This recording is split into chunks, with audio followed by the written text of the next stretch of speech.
Trump is going after the powers of Congress. He is illegally abolishing agencies that Congress created. He's withholding funding that Congress has appropriated. He is establishing tariffs that he has no legal right to do. But it's not just the media and Congress that he's trying to intimidate. In an absolutely outrageous and unconstitutional way, he is going after the judiciary.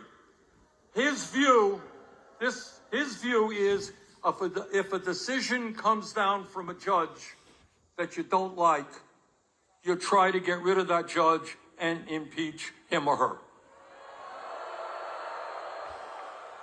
He is going after law firms that have opposed him and his interest in the past, and disgracefully, a number of these law firms have caved in. He is going after universities.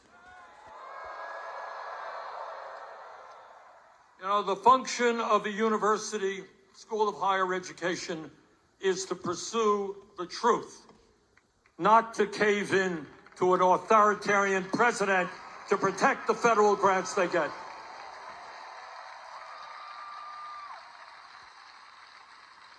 But it is not just Trump's and his administration's domestic policy that we should be concerned about. For the first time in our 250-year history, we have a president who is aligning himself with dictatorship abroad.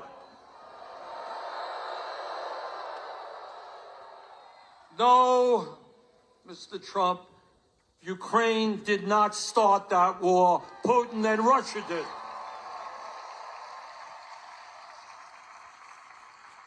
We must lead the world in supporting democracies, not supporting Putin and dictatorship. So let me tell you something else.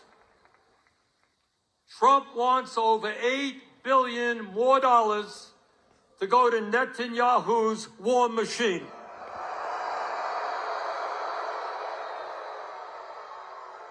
Israel has a right to defend itself against terrorism, but it does not have a right to go to war against the entire Palestinian people.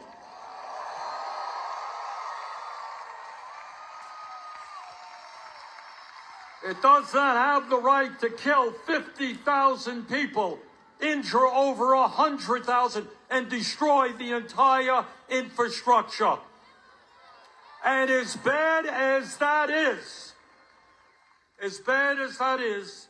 Trump wants to expel the 2.2 million people in Gaza in order to create a playground for his billionaire friends.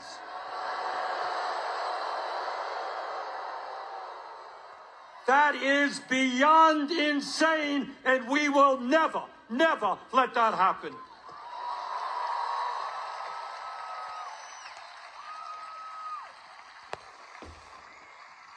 Brothers and sisters, not just oligarchy and authoritarianism. Our job right now, at a time when the very richest people in America are becoming phenomenally richer, our job is to create an economy that works for all of us, not just the people on top.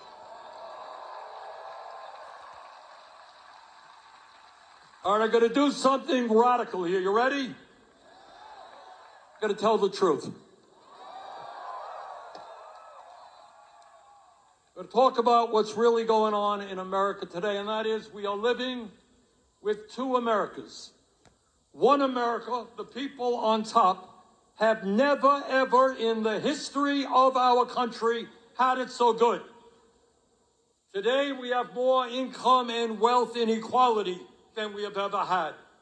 The three wealthiest people own more wealth than the bottom half of American society, 170 million people. The top 1%.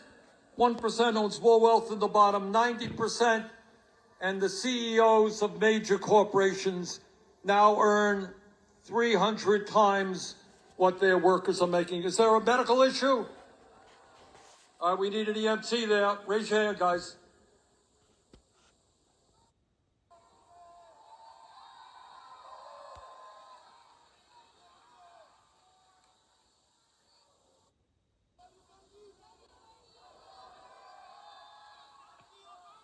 But it's not just income and wealth inequality. We have more concentration of ownership today than we have ever had.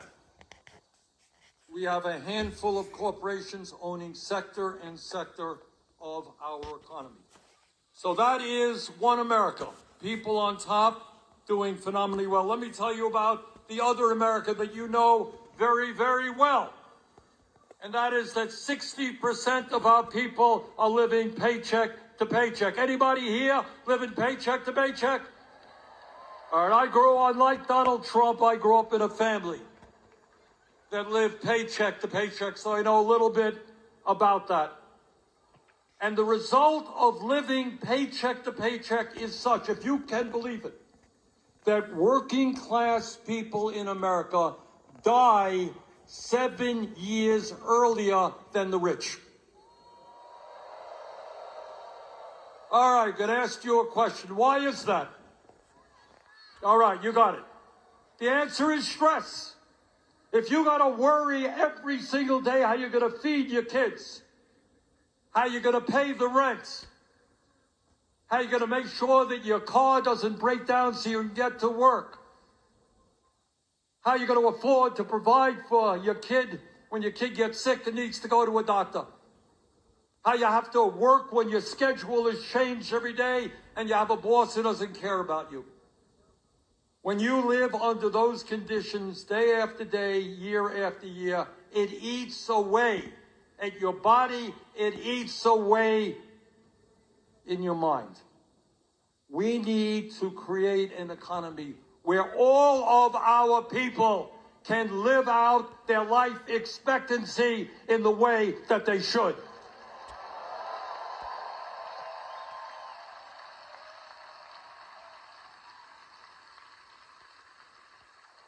And you know why people all over this country are angry? In fact, some of them end up voting for Trump.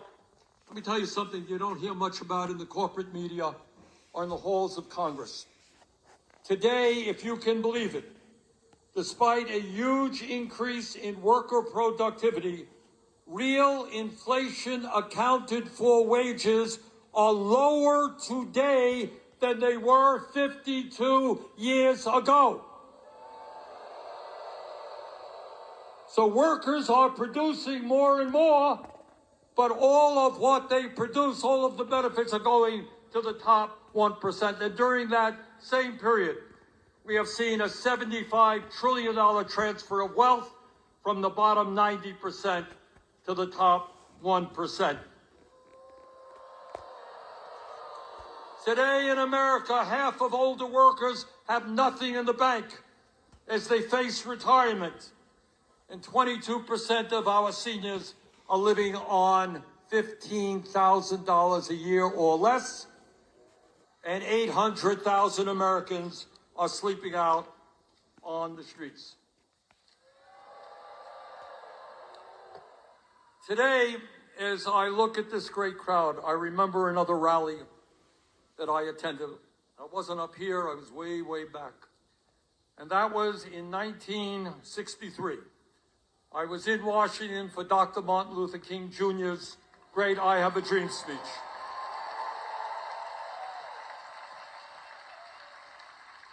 And the truth is, while many, many problems remain, we should be proud that we have made significant progress in fighting racism. And I can remember several decades ago that in the United States Senate, there were all of 2 women, virtually no women governors, though very few women in the House. Hundreds of women died every year because they could not access legal abortions.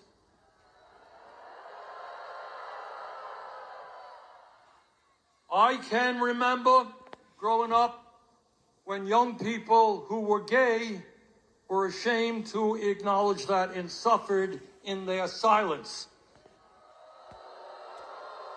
And nobody back then would have dreamed that we would achieve gay marriage in many states in this country.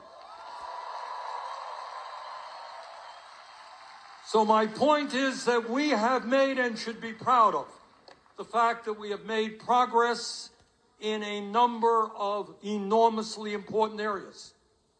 But we should also be conscious that in perhaps the most important issue, the economic struggle that so many Americans are now engaged in, we have lost ground.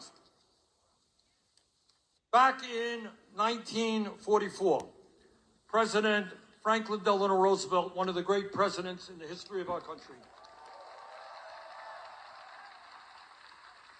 he gave a State of the Union address. And this is what he said back in 1944. He said, you know what? We are a great country. We have a great constitution. We have freedom of speech, freedom of religion, etc. But what we need to add to that is to understand that economic rights are human rights.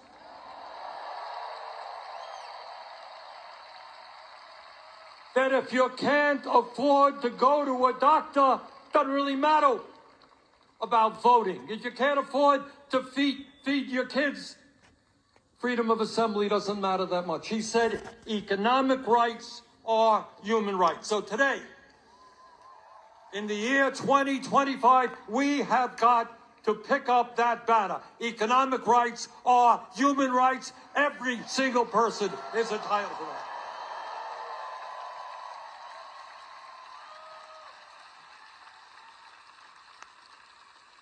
And this gets to a very fundamental issue. Musk and his friends see you as nothing more than workers to be disposed of. They got rid of tens of thousands of federal workers.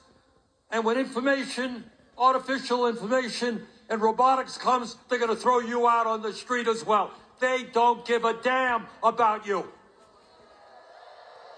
They don't give a damn about your kids. And what we have got to do is say, sorry, we are human beings. And we are entitled to certain fundamental economic rights. So no, we are not going to give more tax breaks to billionaires. We're going to demand that they start paying their fair share of taxes.